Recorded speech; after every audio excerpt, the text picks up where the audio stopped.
തുണിയതു ഉള്ളതു ഭാഗ്യം. പൊതുജനമാകെ കണ്ടുനിരന്നു അല്പം തുണിയതു ഉള്ളതു ഭാഗ്യം. ഇത് കണ്ട ചിലരുടെ ഉള്ളിൽ നാരായണ ജയ നാരായണ ജയ നാരായണ ജയ നാരായണ ജയ.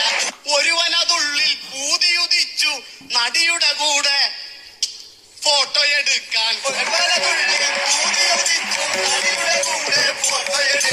നടിയോ സമ്മതമരുളി, പക്ഷെ പ്രതിഫലമായി ചെറിയൊരു ഷോപ്പിംഗ്. നടിയോ സമ്മതമരുളി, പക്ഷെ പ്രതിഫലമായി ചെറിയൊരു ഷോപ്പിംഗ്. നടിയുടെ കൂടെ ചുറ്റി നടക്കാൻ ഇതിലും വലിയൊരു ഭാഗ്യമതുണ്ടോ?